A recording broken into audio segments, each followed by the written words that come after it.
Hi friends, வாங்க இன்றைக்கி நம்ம ஒரு சூப்பரான ஸ்வீட் ரெசிபி தான் பார்க்க போகிறோம். இது வந்து புட்டிங் ரெசிபி. ரொம்ப ஈஸியாக தான் இருந்தது செய்கிறதுக்கு, ரொம்ப டேஸ்டியாக இருந்தது. நம்ம சீம்பால் செஞ்சோம்னா என்ன டேஸ்ட் இருக்குமோ அதே மாதிரி தான் இருந்தது. இது செய்கிறதுக்கு ஃபஸ்ட்டு நாம் கொஞ்சம் சுகர் எடுத்து கேரமல் பண்ணிக்கலாம்.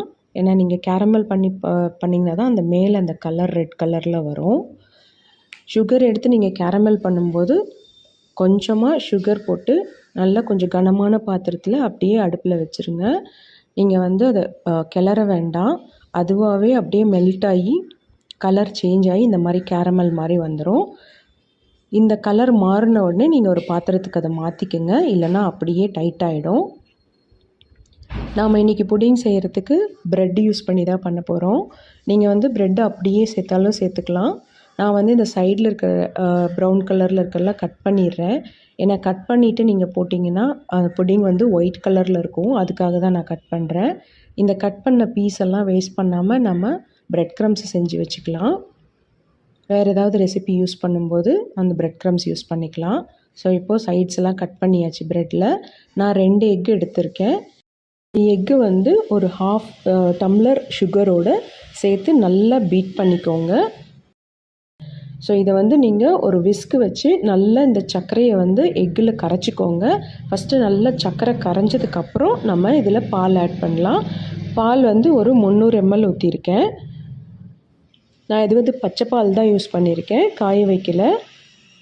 ஸோ நம்ம இப்போ இதை வந்து அப்படியே மிக்ஸ் பண்ணிவிட்டு வேக வைக்க தான் போகிறோம். அதனால நான் பச்சை பால் தான் எடுத்திருக்கேன். நல்லா சுகரு, எக்கு, மில்க் எல்லாம் நல்லா பீட் பண்ணிவிடுங்க.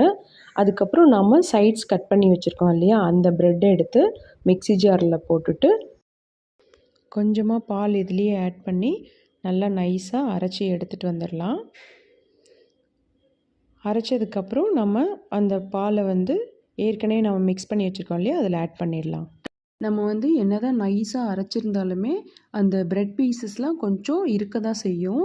அதனால நம்ம அதை ஃபில்ட்ரு பண்ணிவிட்டு அப்புறம் தான் வேக வைக்க போகிறோம். இந்த பாலை வந்து நம்ம நல்லா பீட் பண்ணி எடுத்துக்கலாம். ஏன்னா அதில் இருக்க சுகரு, எக்கு எல்லாமே நல்லா மிக்ஸ் ஆகணும். கூடவே நம்ம ஒரு கனமான பாத்திரம் வச்சு அதில் அடியில் ஒரு தட்டு வச்சுக்கோங்க. அந்த தட்டு மூழ்கிற அளவு தண்ணி ஊற்றி நம்ம வந்து சிம்லேயே வச்சிடலாம். இந்த தண்ணி நல்லா கொதிக்க ஆரம்பிக்கட்டும். நம்ம ஏற்கனவே கேரமல் ரெடி பண்ணி ஒரு பாத்திரத்தில் ஊற்றி வச்சுருக்கோம் இல்லையா, அந்த பாத்திரத்துலேயே நம்ம இந்த மிக்ஸ் பண்ண பாலை வந்து ஃபில்ட்ரு பண்ணி ஊற்றிக்கலாம். ஏன்னா அந்த ப்ரெட் பீசஸ் எல்லாம் இருக்கும், அதை வந்து நம்ம ஃபில்ட்ரு பண்ணி எடுத்துட்டோம்னா தான் புட்டிங் வந்து நல்லாயிருக்கும். இது நம்ம புட்டிங் சாப்பிடும்போது ஒரு மாதிரி திப்பி திப்பியாக இருக்கும். அதனால் நம்ம ஃபில்ட்ரு பண்ணிட்டோம் அப்படின்னா நல்லா சாஃப்டாகிடும். ஸோ நம்ம இந்த ப்ரெட் பீசஸ்லாம் பாருங்கள், இதெல்லாம் நம்ம ஃபில்ட்ரு பண்ணி எடுத்துடலாம். அவ்வளோதான், நம்ம இந்த மிக்சர் ரெடி ஆகிடுச்சு. ஸோ நம்ம ஏற்கனவே தண்ணி வந்து இங்கே லைட்டாக கொதிக்க ஆரம்பிச்சிருச்சு. நம்ம இது உள்ளே கேர்ஃபுல்லாக வச்சுட்டு இதை வந்து ஒரு மூடி போட்டு மூடி வச்சிடலாம். இது நீங்கள் எந்த அளவு வைக்கிறீங்களோ அதே அளவு அப்படியே தான் இருக்கும். ஸோ அதனால் நீங்கள் பயப்பட வேணாம், வெளியிலலாம் வராது. ஃப்ளேம் வந்து மீடியம்க்கு கம்மியாக மட்டும் வைங்க.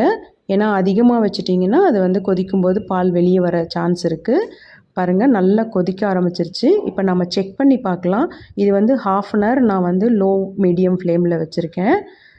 லைட்டாக அந்த ஸ்பூன் வந்து வச்சு பார்த்தோம்னா தெரியுது, லைட்டாக ஒட்டி வருது. அதனால் இன்னும் வேகலை. கிட்டத்தட்ட இது வந்து 50 நிமிஷம் நான் வந்து சிம்லேயே வச்சு வேக வச்சுருக்கேன். இப்போ பாருங்கள், நான் வெளியே எடுத்துட்டேன். இப்போ நம்ம ஸ்பூனை குத்தி பார்த்தோம்னா அது வந்து ஒட்டலை. ஸோ அது நல்லா வெந்திருக்கு. இதை வந்து நீங்கள் அப்படியே ஆற விட்டுருங்க. இது ஆறுறதுக்கு ரொம்ப நேரம் ஆகும். நல்லா இந்த சூடு ஆறுனதுக்கப்புறம் நீங்கள் ஃப்ரிட்ஜில் ஒரு 1 ஹவர் செட் பண்ணி வச்சுருங்க. ஃப்ரிட்ஜில் வச்சுட்டு எடுத்திங்கன்னா அது வந்து நல்ல கட்டியாக சீம்பால் மாதிரியே சூப்பராக இருக்கும். இந்த மாதிரி ஒரு கத்தியோ இல்லை ஸ்பூனோ வச்சு சைடில் இந்த மாதிரி லைட்டாக எடுத்து விட்டுட்டிங்கன்னா அந்த ஒட்டி இருக்கிறதெல்லாம் வந்துடும். பாருங்கள், தட்டை வச்சு கமுத்தியாச்சு. இப்போ நான் இதை எடுக்க போகிறேன். லைட்டாக தட்டி விட்டுட்டு, ஏன்னா அடியில் கேரமல் இருக்கிறனால இது ஈஸியாக வெளியில் வந்துருச்சு. சைடில் மட்டும் எடுத்து விட்டால் போதும். பாருங்கள், அழகாக சூப்பராக புட்டிங் ரெடி ஆகிடுச்சு. இது வந்து ஃப்ரிட்ஜில் வச்சுருந்தா இன்னும் வந்து நல்லா டைட்டாக இருந்திருக்கும். நாங்கள் ஃப்ரிட்ஜில் வைக்காதனால ஓரளவுக்கு டைட்டாக இருக்குது. அப்படியே சீம்பால் சாப்பிட்டோம்னா எப்படி இருக்குமோ அதே டேஸ்ட்டு தான். சீம்பால் யாருக்கெல்லாம் பிடிக்குமோ அவங்களுக்கெல்லாம் இந்த ரெசிபி கண்டிப்பாக பிடிக்கும். நம்ம ஹெல்த்தியாக வீட்லேயே இந்த மாதிரி புட்டிங்ஸ்லாம் செஞ்சு சாப்பிடலாம். நீங்களும் ட்ரை பண்ணி பார்த்துட்டு கமெண்ட் பண்ணுங்கள். தேங்க்யூ.